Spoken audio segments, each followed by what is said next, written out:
Hey folks, welcome to the Cruising with Phil channel. Today we're going to talk about the Indian 2026 lineup that they released in early November. At least this is what they have so far anyway. This lineup does not include the elite bikes. Those haven't been released yet. I'm not sure when they're going to be, but I believe the 2025 elites were revealed in like April or something like that. So we could be looking at a few months until those are revealed. Despite the tumultuous year that Indian has had in 2025, with being sold off from Polaris to a private equity firm, getting a new CEO, lots of changes going on in the company, it looks like business as usual for 2026, at least for now. One new model has been revealed, a couple models have been discontinued, and several bikes have price changes. We'll discuss that as we go along.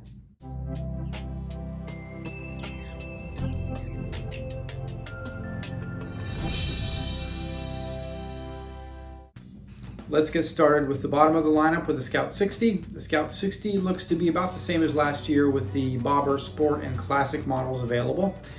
Each of these models you have a choice between a base model and a limited model.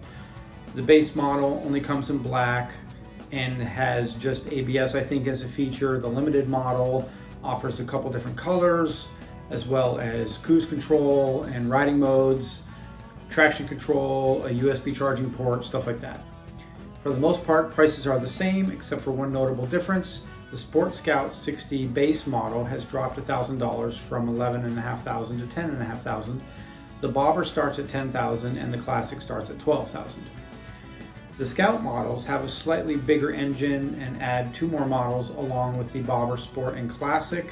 You also get the Super Scout and the Scout 101. Last year they had three options in the Scout models: a base model, the limited model, and the limited plus tech. For 2026, they're actually getting rid of the limited model in the regular Scouts and just going with base or limited plus tech. Limited plus tech has all of the features we talked about with the limited model, plus it has a digital gauge instead of an analog gauge. It has the option to get the subscription for Ride Command, which has GPS and Bluetooth and some other features like that.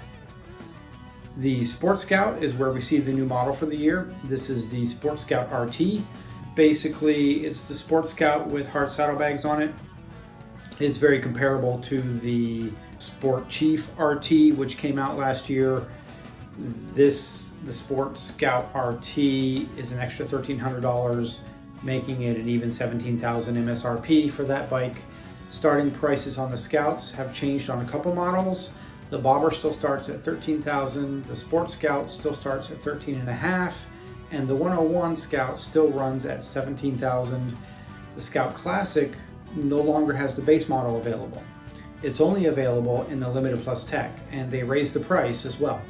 The Limited Plus Tech was $15,700, now it's $16,700, up $1,000. The 101 Scout is the same price at $17,000. As I mentioned, the Super Scout went up $500 to $17,000 as well. So we have multiple models sitting at $17,000 this year for the Scouts. On to the Chiefs, we basically have the same models as the Scouts other than the 101. In previous years, Indian had the Chief Dark Horse, which is their blacked out model, as a separate model on the website. This year they're combining things. They're just making a specific Chief model, and then in there you have the options between chrome and blacked out, or what they call the limited, and the Dark Horse is their version of chrome and blacked out. That change does make more sense to me as far as that goes. It makes more sense to just have the model and you can buy the chrome version or the blacked out version. That's how they're now showing it on the website, so kind of makes sense to make that change to me. But other than that, no changes in the prices on the Chiefs. The Chief starts at $15,000 with the Dark Horse available for $18,500. The Bobber starts at $17,500 and the Dark Horse at $20,000. The Sport Chief starts at $20,000 with the Sport Chief RT at $22,500. The Chrome Super Chief, which is the Super Chief Limited, and the Super Chief Dark Horse both go for $22,000. No price difference on those. On to the Springfields. Classic has gone up $1,000 from $23,000 to $24,000. The Springfield Dark Horse is still sitting at $25,000. Next is the touring bikes. Some pricing changes here as well. One thing I'm not thrilled about at all is that they dropped the base models on the Chieftain Power Plus, and the Challenger. So you used to have a Chieftain, just regular base model, Chieftain Limited, and Chieftain Dark Horse. They got rid of the base Chieftain, just the plain old Chieftain, and the base Challenger, the base Chieftain Power Plus. Those bikes were marked a couple $1,000s less than the Limited and the Dark Horse, giving kind of an entry point for people who can't afford the more expensive bikes. I thought it was a good thing to do, and now they've gotten rid of them. To me, this is a bad idea, especially in light of what Harley has done. You look at their base Street Glide now has dropped, $2,750 for a single seat only, gray only color kind of thing, giving you a more affordable entry point for someone who wants that bike but can't afford all the bells and whistles. When I bought a Chieftain back a couple years ago, I bought the base model because that's all I could afford at the time. It was a used model. No way I could afford the Dark Horse or the Limited, and so that's what I bought, and I liked that bike. Now they're not selling that anymore. So this jumps the starting price of the bikes up significantly since that base price is no longer available. Of course, the other significant thing for 2025 is that Indian put out the Chieftain Power Plus, which is a great addition to the Chieftain segment.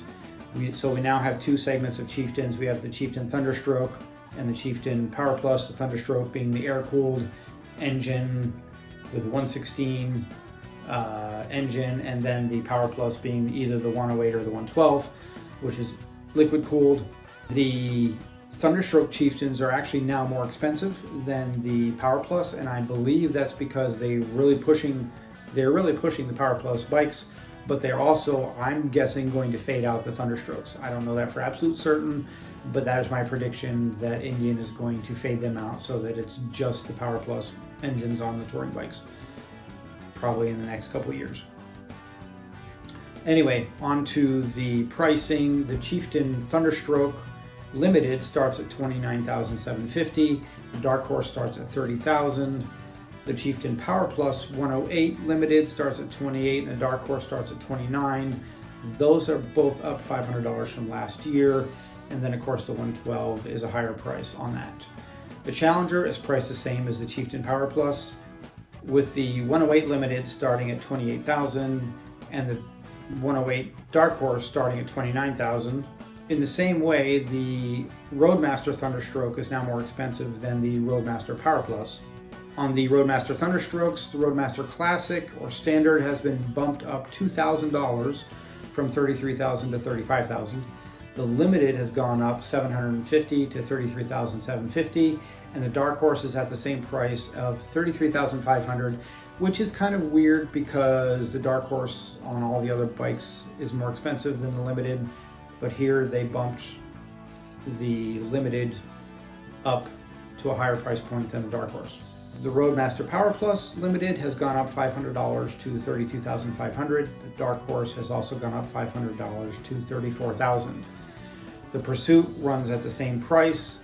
The Limited is up $500 to $32,500, and the Dark Horse is up $500 to $34,000.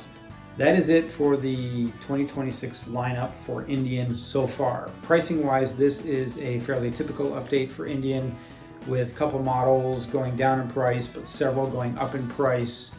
With how rough of a time Indian has been having, this doesn't make a lot of sense to me. I would have thought they would at least kept the prices the same, which is what Harley did for this year with the challenging year that they've had. And now Harley starts to look a little bit more appealing to me, at least, with the lowest price Chieftain actually starting at $28,000, which is $3,000 more than this base entry model of the Street Glide. So Harley is really giving some good options here in terms of trying to be competitive, and Indian hasn't done a whole lot to answer for that, or hasn't done a whole lot to try to keep themselves very competitive and relevant in this difficult market that we have right now. My personal opinion, if Indian wants to make it any headway at all against Harley, they need to stop raising their prices. They actually need to drop them if they can. Look at the Scouts. Several of them are now $17,000, which, I mean, it's got a 1250 engine or whatever it is, and that's getting into the same price range of the Softails at Harley, which have a 117 engine, tons more power, lots of different colors. And that's another thing that Indian is really not doing much with, is presenting good attractive colors or something different. They're not really doing a whole lot to make themselves stand out, to make themselves try to be more competitive or attractive than the Harleys are. They have some really good features. The Power Plus engine itself is a fantastic engine. The bikes are incredibly well balanced. These are really good bikes, but Indian just isn't doing enough to try to keep themselves more relevant or more attractive in that sense. The prices keep going up, the colors keep staying the same. There's just not a lot going for these bikes, despite how good they are. But that, of course, is my opinion. I would love to hear yours. Leave a comment below. In the meantime, thanks for watching.